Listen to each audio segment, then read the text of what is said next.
Stop and wait has been discussed, and while we considered a mechanism through which stop and wait correctness can be ensured, but still, pipelining is the standard these days. Two options, namely go back N and selective repeat, are the widely error management mechanisms. In this module, we shall understand how stop and wait works versus how pipelining protocols work. Then go back N as one of the variant for pipelining control mechanism is discussed along with its utilization and some problems. The references that I've chosen are Performance Analysis of Selective Repeat ARQ Protocols and the Classical Data Networks book. The stop and wait operation is characterized by step-locked communication. The important point to understand here is that the transmission by the client and the transmission by the server travel alone in the air. So first the request goes all along the way to the server, and then the response comes all along the way by the to the server, and then response travels all along the way back to the client. If this is the situation, using the timeline representation as a message flow, we see that the first packet is transmitted and the transmission time is represented as L divided by R. L is the frame length in bits, R is the data rate represented in bits per second. So this broad oblique line shows that the packet is getting transmitted. Here you see that this is the one-way trip time, and this is the other way trip time. It is the time for transmission of the data from the server to the client, and this is the acknowledgement back from the client to the server. So round trip time has passed, but only one packet delivery has taken place.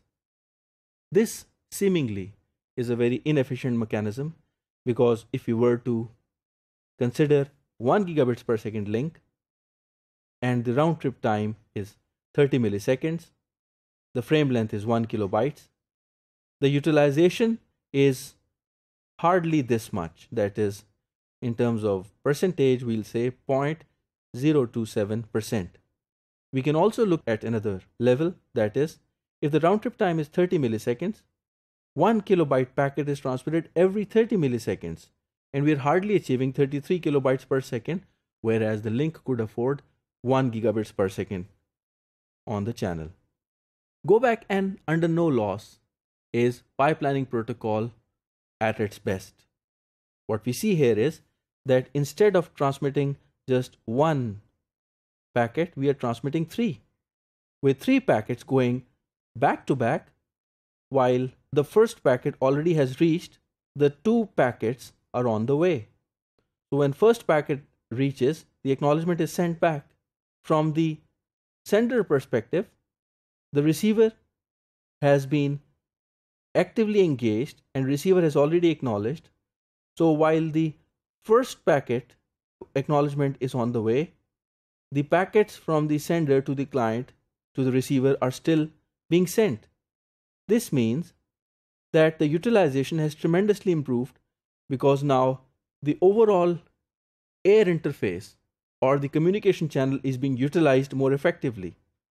We see that there is a direct 3 times improvement in the utilization or efficiency of go back N under no loss. But errors do happen. In go back N, the retransmissions would take place, or delay could occur because of the following reasons.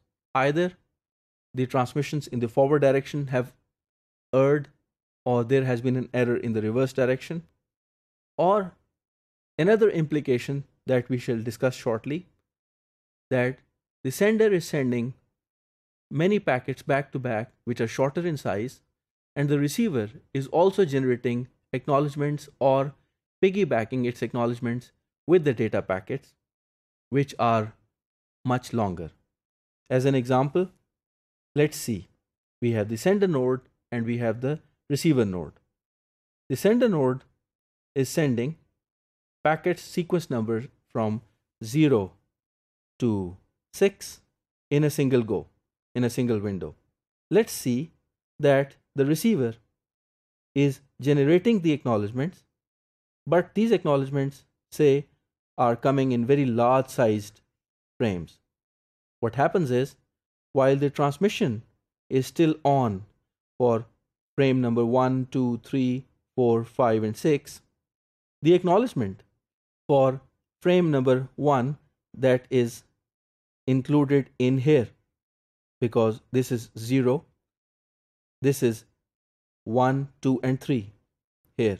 1, 2, and 3 are being acknowledged here. This has not reached the sender. What happens is the sender starts worrying about its transmission.